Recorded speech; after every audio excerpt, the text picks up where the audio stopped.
વડોદરામાં દરોડા પાડવા ગયેલી એસએમસીની ટીમ પર હુમલો થયો છે। દરજીપુરામાં એસએમસી રેડ કરવા ગઈ તો ગામ લોકો તૂટી પડ્યા। દારૂનું કટિંગ કરતી વખતે એસએમસીએ રેડ પાડી હતી। રેડમાં દારૂ ભરેલી એક ગાડી ઝડપી પાડવામાં આવી હતી।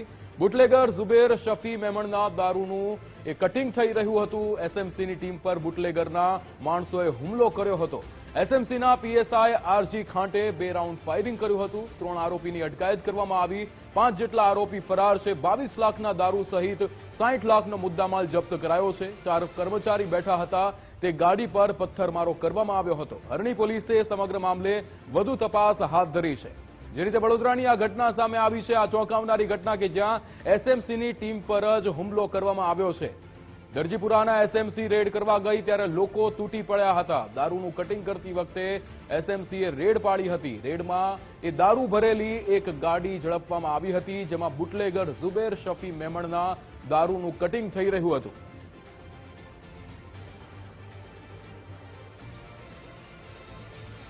વડોદરામાં દરોડા પાડવા ગયેલી એસએમસીની ટીમ પર હુમલો કરવામાં આવ્યો છે। આ ઘટના જે સામે આવી છે ત્યાં બુટલેગર ઝુબેર શફી મેમણના દારૂનું કટિંગ થઈ રહ્યું હતું। તે દરમિયાન એસએમસીની ટીમ પર બુટલેગરના માણસોએ આવીને હુમલો કર્યો છે। સરાજાહેર આ હુમલો કરવામાં આવ્યો છે।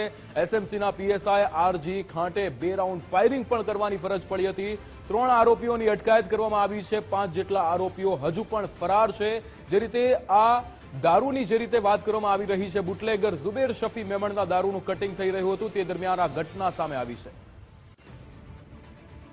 ડીકેશ સોલંકી આપણી સાથે ફોન લાઈન પર જોડાઈ ગયા છે। ડીકેશ, જે રીતે આ ઘટના સામે આવી છે, એસએમસી પર હુમલો કરવામાં આવ્યો છે, એસએમસીની ટીમ પર હુમલો થયો છે, બુટલેગરના માણસોએ હુમલો કર્યો। જે વાત કરે છે વડોદરાના દરજીપુરા વિસ્તારમાં ગત રાત્રે ઝુબેર મેમણ નામનો કુખ્યાત બુટલેગર છે તેનું દારૂની હેરાફેરી થઈ રહી હતી, ત્યારે એસએમસીએ રેડ પાડી હતી।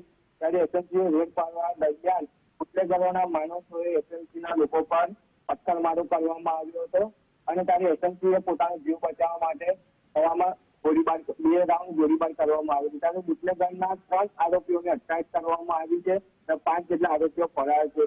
કુલ મુદ્દામાલ 22 લાખથી વધારે મુદ્દામાલ જપ્ત કરવામાં આવ્યું છે અને સ્થાનિક પોલીસ મુક્તિ ઝડપાઈ હોય તેમ દેખાઈ રહ્યું છે। ત્યારે હરણી પોલીસ દ્વારા તપાસ કરવામાં આવી રહી છે। બિલકુલ ડીકેશ, સમગ્ર માહિતી સાથે જોડાવા બદલ આપનો આભાર।